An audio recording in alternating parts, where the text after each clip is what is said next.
കൊറോണയും അതുപോലെ തന്നെ സാറ് കുറച്ച് പേർ പറയുന്നത് മാൻമെയ്ഡാന്ന് പറയുന്നു, മാൻമെയ്ഡ് ഡിസാസ്റ്ററാന്ന് പറയുന്നു, കുറച്ച് പറയുന്നത് അല്ലാതെ തന്നെ സാർ എന്താ അതിനെക്കുറിച്ച് മനസ്സിലാക്കി? രണ്ട് സാധ്യതയും നിൽക്കുന്നതുകൊണ്ടാണ് നമുക്കത് പറയാൻ കഴിയാത്തത് അല്ലേ? മാൻമെയ്ഡിനല്ലേ സാർ കുറച്ച് കൂടുതൽ സാധ്യത?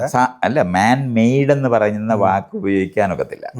കാരണം ഉള്ള വൈറസുകളെയാണ്. കാരണം കൊറോണ എന്ന് പറയുന്ന വൈറസ് പണ്ടേ ഉള്ളതാണ്. അതൊരു സ്ട്രെയിനാണ് എന്ന് പറഞ്ഞാൽ ഒരു സ്വഭാവമുള്ള ഒരെണ്ണത്തിനെയാണ് നമ്മളത് പറയുന്നത്. അതിനെ നമുക്ക് മാനിപ്പുലേറ്റ് ചെയ്യാം, നമുക്ക് ജനിതകമായ മാറ്റം വരുത്താൻ പറ്റും. അങ്ങനെ മാറ്റം വരുത്തിയിട്ടുണ്ടാക്കിയതാണ് കൊറോണ എന്നുള്ള വാദം. പക്ഷെ ഇതുവരെ നമുക്കത് വ്യക്തമായിട്ട് പറയാൻ കഴിയാതിരിക്കുന്നത് സത്യസന്ധമായിട്ടുള്ള ഒരു സ്റ്റേറ്റ്മെന്റ് അമേരിക്കൻ ഗവൺമെന്റോ ചൈനീസ് ഗവൺമെന്റോ ചെയ്യുന്നില്ലാത്തതുകൊണ്ടാണ്. ഇവർ രണ്ടുപേരുമാണ് ഇതിനകത്ത് ഇൻവോൾവ് ആയിട്ട്. അത് കാരണം കൊണ്ട് അവരത് എന്നാൽ കൊറോണ വൈറസ് ഇന്നിപ്പോൾ ചൈനക്കാർ പറയുന്നത് അമേരിക്കക്കാർ ചെയ്തെടുത്ത സാധനമാണെന്ന് പറയുന്നുണ്ട്.